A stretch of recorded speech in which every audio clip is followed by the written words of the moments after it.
Hey friends, it's Just the Gems. I'm Brandon. Anybody got a backlog? Well, I do.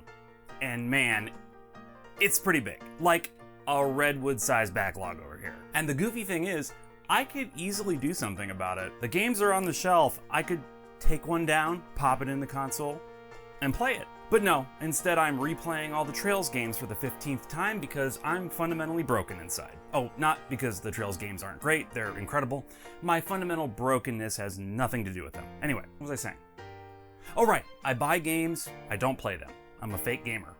Yeah, so here are 10 Nintendo Switch JRPGs that are sitting on the shelf right now that I can't believe I haven't even tried yet. Please make me feel better and share some of your shame games in the comments below. I would really appreciate it. Here we go.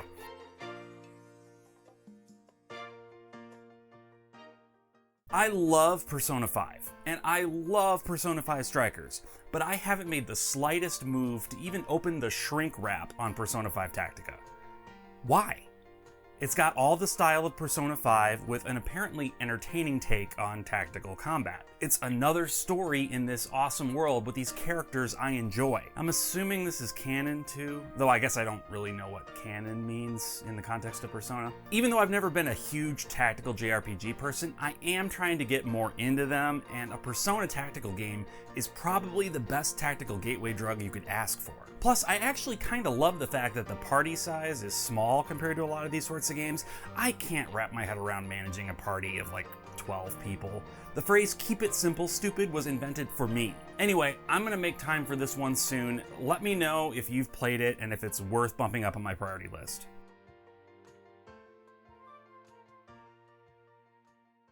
What kind of Monolith Soft fan am I if I haven't even played their GameCube epics Baten, Kaitos 1 and 2? I can't just sit here and peddle their Xeno series games and call myself a Tetsuya Takahashi stan. I don't call myself that, but if I were cool and young, I might. This is one of those strange worlds where everything takes the form of cards, and that's just like normal for everyone. Like, I have a sword, and it turns into a card, and I carry it around in a deck, ready to play the world's deadliest game of Old Maid. If I'm honest, I'd heard about these games back in the GameCube era, but I avoided them because A, I didn't realize they were from Monolith Soft at the time, and B, I'm not a huge card RPG guy. But I've grown a lot in the intervening years, so maybe it's time to give these games a shot.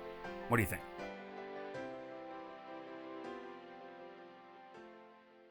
There was a bit of hype leading up to the release of Fae Farm. Maybe hype is too strong of a word, at least in the standard JRPG community, but in the cozy and farming focused communities, I feel like I heard it being talked about quite a bit. And even though I only sort of have one foot in those communities myself, it was enough hype to get me to pony up for this. My thought was, hey, here's a game I can play co-op with my wife, but I naively thought that we could play, like, on the same copy. But of course not, right? That would be too good for me, the American consumer. So now we have to play it and decide whether it's worth investing another $60 in order to play it together. And considering she doesn't play a ton of games, it's sort of a daunting and risky prospect. So that's kind of taking the wind out of my sails, you know? I don't know. Anyway, am I wrong? Is there local co-op and the people I've heard from are just incorrect? Please let me know. I would be so happy to be wrong here.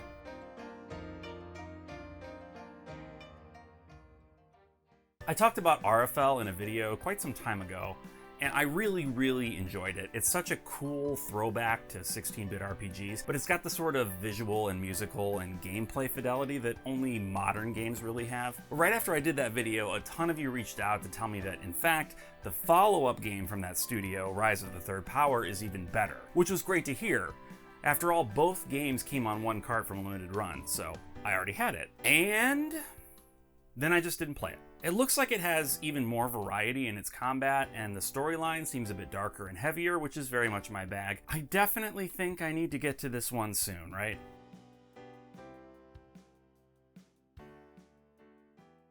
I've been amassing a collection of Rune Factory games, and not once have I popped a single one of these carts into my Switch. I keep telling myself that I'm waiting until they eventually work their way back to remaking Rune Factory 1, since they've been going in reverse order for a while now, but in all likelihood that's not going to happen.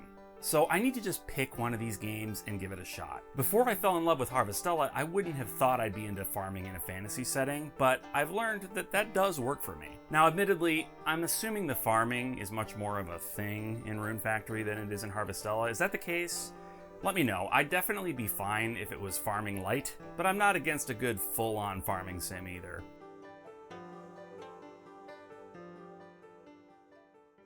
The whole take a thing from childhood and give it a dark edge trend is very much my thing, as silly and basic as that might sound to some people. Now, Digimon was not a huge part of my childhood, admittedly, but I did watch the cartoon, which is something I can't even say about Pokemon at the time. Digimon Survive was a bit controversial when it came out because a lot of fans were expecting it to be much more gameplay focused, when in fact it's really more of a visual novel with some tactical gameplay thrown in for good measure. At least that's what I've been led to believe. And I think knowing that going into it, I won't be bothered by the ratio. I also don't know exactly what it is about the story that makes it dark, or at least dark for a kid's game, but I'm excited to find out.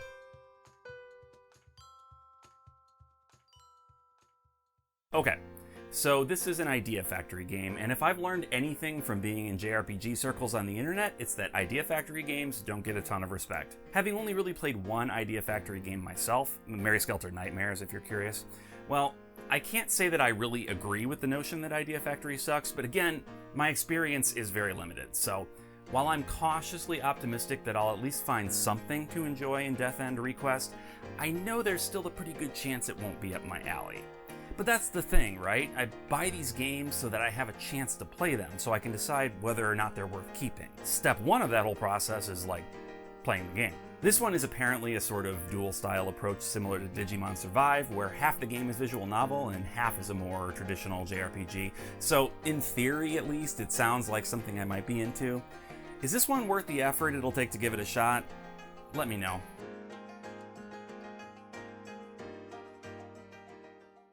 Okay, we're just gonna knock the Idea Factory games out all at once here. This one intrigued me because of some of the names behind it.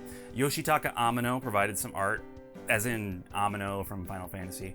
Speaking of Final Fantasy, there's music here by Nobuo Uematsu too, and it's written by screenwriter Toshiki Inoue, who's not even really a game writer. He's done a ton of work in films and like anime, Death Note and Dragon Ball Z. Part of me wonders if this is just name baiting, if maybe they thought they could make a subpar game but attach some huge names to it and get a lot of sales. Having never played it though, I can't really say for sure. Regardless, if it actually was a case of name baiting, well, they got me on the hook. If you tried this one, tell me if I got ripped off. It's okay, I can take it.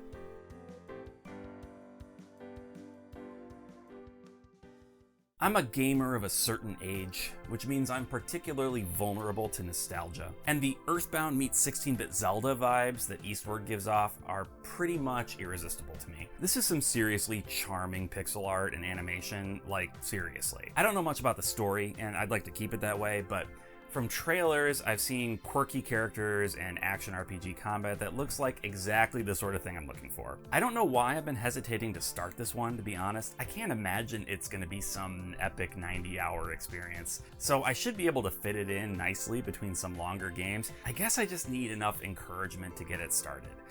I'm like Tinkerbell, the fairy, except instead of clapping to bring me back to life, I need you to comment to make me play a video game. Exactly like Tinkerbell.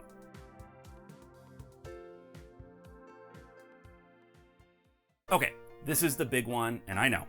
I have people in my Patreon that are probably ready to rake me over the coals because I haven't played this one yet. Like, yes, I can say, oh, I'm waiting for the physical all I want, but nobody's buying it. I'm a physical collector, yeah, but not having the physical has never stopped me from playing a game I really wanted to before.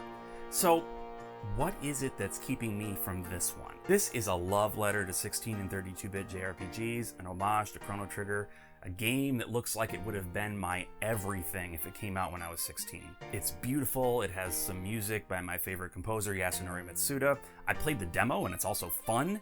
I just have no good excuse. Maybe part of it is a little bit of fear that it won't live up to the hype. Maybe another part of it is that in a way, I like having a few games that I'm pretty positive I'm going to love waiting in the wings. If I've played every game that I'm excited about, then I have to wait for new games to come out and excite me. But this one can sit on my digital shelf and just sort of comfort me with its presence. But I know, I need to play Sea of Stars. I'm gonna play Sea of Stars. That's it! Slowly but surely, I'm building a list of priority games to tackle in between the big new releases that I absolutely cannot wait to play. With Final Fantasy VII Rebirth out of the way, that just means Trails Through Daybreak for me in terms of games I have to drop everything to play. So if the year continues to play out the way it has, I think I should be able to knock 2 or 3 of these off my list at some point. Once again, if you have any recommendations of any of these that I should move up in priority, please let me know. I need your guidance. I am lost. Anyway, thank you so much for watching, for subscribing, all that wonderful stuff. You all are the best. So, until next time. Bye. Now, Digimon was not a huge part of my childhood. My childhood. It was a huge part of my puberty.